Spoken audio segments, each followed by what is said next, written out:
renewed political arguments which have broken out following yesterday's budget. Labour's attacked the budget as the wrong judgment.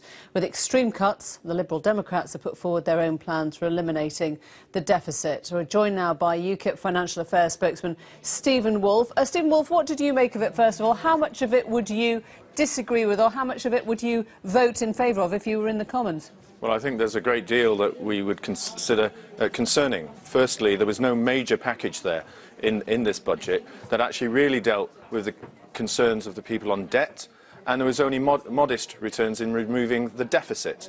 And these are going to be the long-term problems of the future. And I think you won't often hear me agreeing with the Labour Party too often, but on this particular occasion, where the Chancellor was talking about the country walking tall, he certainly wasn't looking at the constituencies I go around and see, where people are struggling to get on their feet during the past few years. What did you think about something like the Buy ISA, this idea of helping people get on the property ladder and save at the same time? Do you see that as as an offering to savers? Well, I think it's a gimmick to those young people who are struggling to get on the housing ladder. And what it will do is enable those with wealthy parents to be able to save the money that they would have given them in deposits. And we've already heard from experts who are saying that this would distort the housing market, potentially pushing up prices and putting it out of reach for those people in the future. The key point that he needed to deal with, if he's looking at housing, is to deal with the demand of human beings coming into this country, which is creating the great pressure. And also from that, we've obviously got increasing births and elderly people. So it's the demand side he needs to look at. And you were saying you don't think enough's been done. Was it on the deficit or on austerity? Just clarify for us whether you think it's being paid down too harshly or too slowly. Well, I think the key point is he's not really tackling it. The debt has doubled over the period of the time of this government. He tries to suggest, by using fancy numbers of the GNP and gross domestic product, that he's actually halving it, but he hasn't done so in talk. It's really like owning a house, and the house prices has risen, but the mortgage is still there. It's very concerning that you have a Chancellor who's really not tackling the debt.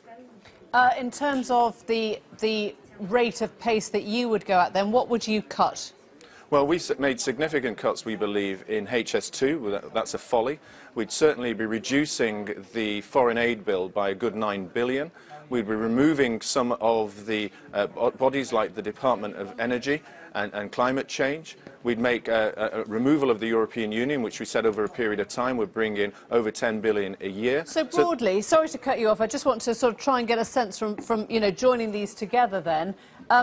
If push comes to shove and you are asked to help support a government that is putting forward a budget like this, would it be impossible for you to do that? I don't think it's impossible for us to be able to support a budget, but what we would say is that if you want our support, then you're going to have to look at the debt and the deficit much more strongly than you are doing now.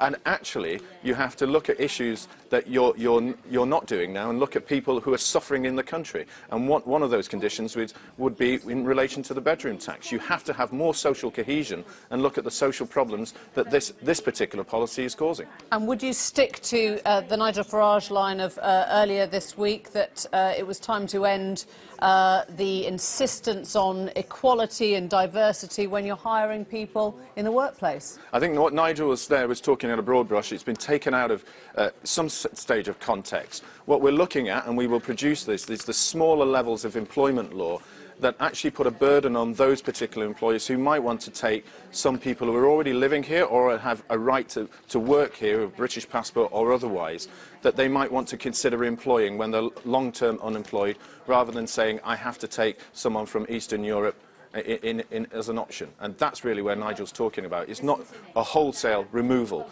of all the legislation. That won't happen. Steven Woolfe from UKIP, thanks very much indeed. Thank you.